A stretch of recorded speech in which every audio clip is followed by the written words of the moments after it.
السلام علیکم ورحمۃ اللہ وبرکاتہ۔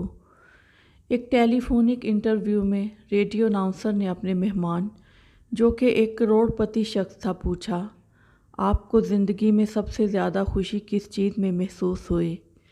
اس شخص نے جواب دیا، میں زندگی میں خوشی کے 4 مراحل سے گزرا ہوں اور آخر میں جا کر مجھے حقیقی خوشی کا مطلب سمجھ آیا۔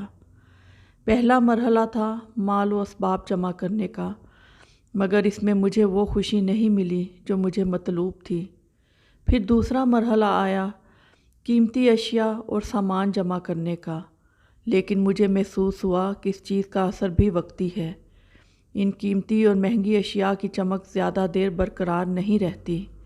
پھر تیسرا مرحلہ آیا بڑے بڑے پروجیکٹ حاصل کرنے کا، جیسے فٹ بال ٹیم خریدنا، کوئی ٹورسٹ ریزارٹ وغیرہ خریدنا، لیکن جہاں بھی مجھے وہ خوشی نہیں ملی جو مجھے چاہیے تھی۔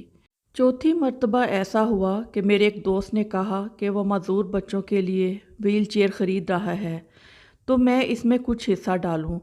دوست کی بات پر میں نے فوراً ویل چیئر خرید کر دے دیں، مگر دوست کا اصرار تھا کہ میں خود ساتھ جا کر یہ ویل چیئر ان معذور بچوں کے حوالے کروں۔ میں ساتھ چلا گیا اور خود جا کر بچوں کو کرسیاں پیش کیں۔ وہاں میں نے دیکھا کہ بچے کرسیوں پر بیٹھ کر بہت خوش ہوئے اور کرسیوں پر بیٹھتے ہی انہیں ادھر ادھر گھمانے لگے۔ وہ ہر زاویے سے کرسیوں کو دیکھتے اور ان کی آنکھیں خوشی سے چمکنے لگتیں۔ وہ اس طرح انجوائے کر رہے تھے جیسے وہ کسی پکنک اسپاٹ پر آئے ہوں، لیکن مجھے حقیقی خوشی کا ادراک تب ہوا جب میں جانے لگا تو ان میں سے ایک بچے نے میرے پیر پکڑ لیے۔ میں نے نرمی سے اپنے پیر چھڑانے کی کوشش کی، مگر اس بچے نے مضبوطی سے میرے پیر پکڑے رکھے اور بغور میرے چہرے کی طرف دیکھتا رہا۔ میں نے جھک کر اس بچے سے پوچھا، بیٹا کچھ اور چاہیے؟ اس بچے نے جو جواب دیا، اس نے نہ صرف مجھے حقیقی خوشی سے روشناس کروایا بلکہ میری زندگی کو پوری طرح بدل کر رکھ دیا۔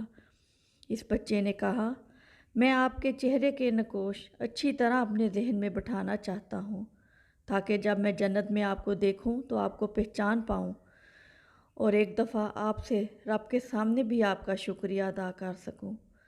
صدقہ کرنے سے بہت سے ضرورت مند لوگوں کی مدد بھی ہو جاتی ہے اور ان کی دعاؤں سے آپ کی زندگی اور آخرت بھی سنور جاتی ہے، اور صدقہ تو بلاؤں کو بھی ٹال دیتا ہے۔